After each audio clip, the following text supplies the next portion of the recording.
The power of a kind heart. The hospital waiting room was cold and unforgiving. An elderly woman sat hunched in a plastic chair, her frail arms trembling as she held a small bag of her son's belongings. Her eyes were red from crying, her voice barely a whisper, as she turned to the young woman beside her, her son's fiancée. "My arms are tired," she pleaded, her words heavy with exhaustion and grief. The younger woman glanced at her phone, then away, saying nothing.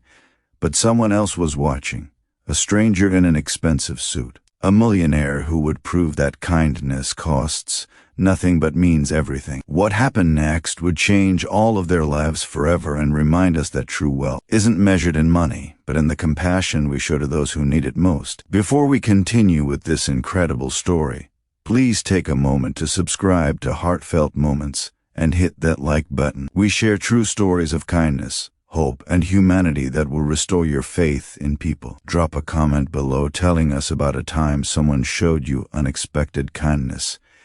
Now, let's get back to this remarkable story. Margaret Chen had been sitting in that hospital corridor for 6 hours. Her son, David, had been in emergency surgery after a terrible car accident on Interstate 95. The doctors had told her it would be a long operation, but nothing could have prepared her for the agonizing wait. At 73 years old, Margaret's arthritis made every movement painful, but the weight of worry pressed down on her even harder than her physical ailments. Beside her sat Brittany, David's fiancée of 8 months. The young woman had arrived an hour after Margaret, her designer handbag matching her outfit perfectly. She'd asked the necessary questions of the nurses, made a few phone calls, and then settled into her chair with her smartphone, scrolling through social media while Margaret sat in silent agony. Margaret clutched the clear plastic bag containing David's wallet, keys, and the watch his late father had given him.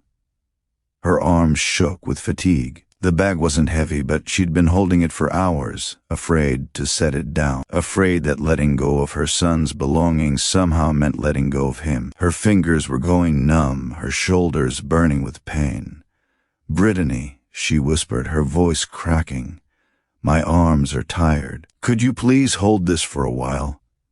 Brittany glanced over, her perfectly manicured nails still tapping at her phone screen. "Can't you just put it on the chair next to you, Margaret?" she said, her tone suggesting the request was an inconvenience. Margaret's eyes filled with fresh tears.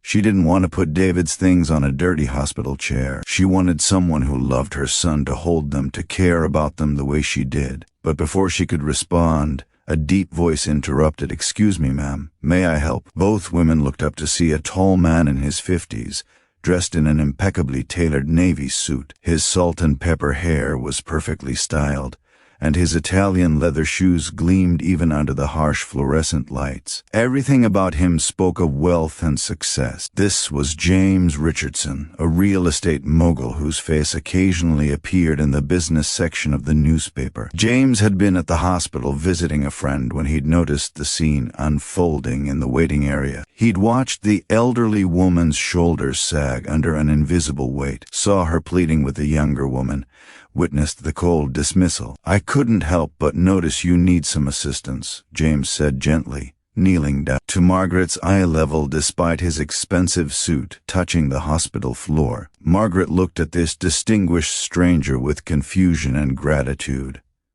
My son is in surgery. I've been holding his things, but my arms say no more," James said softly. He carefully took the plastic bag from her trembling hands.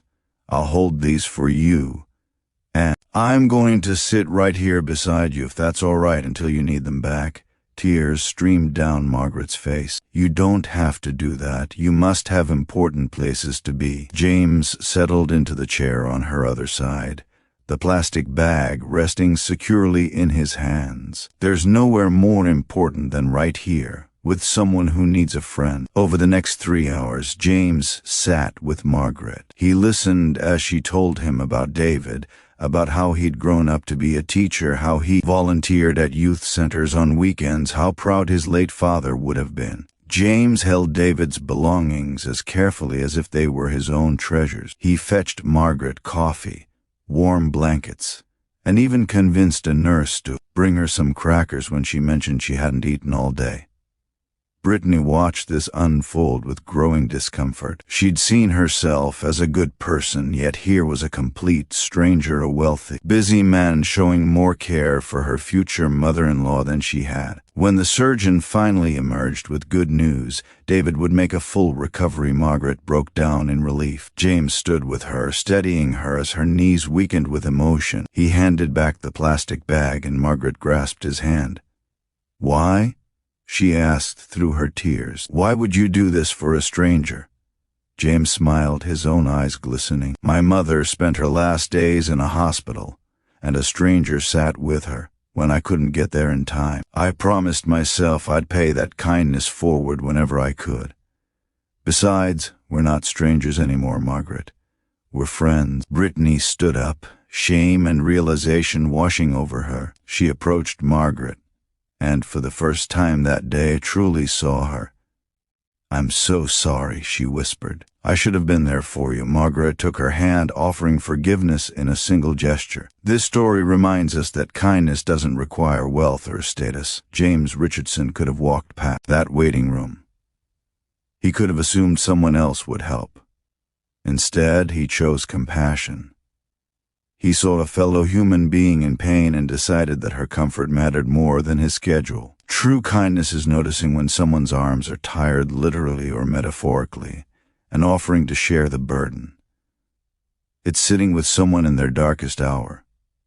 It's holding what matters to them as carefully as they would themselves. Today, look around you.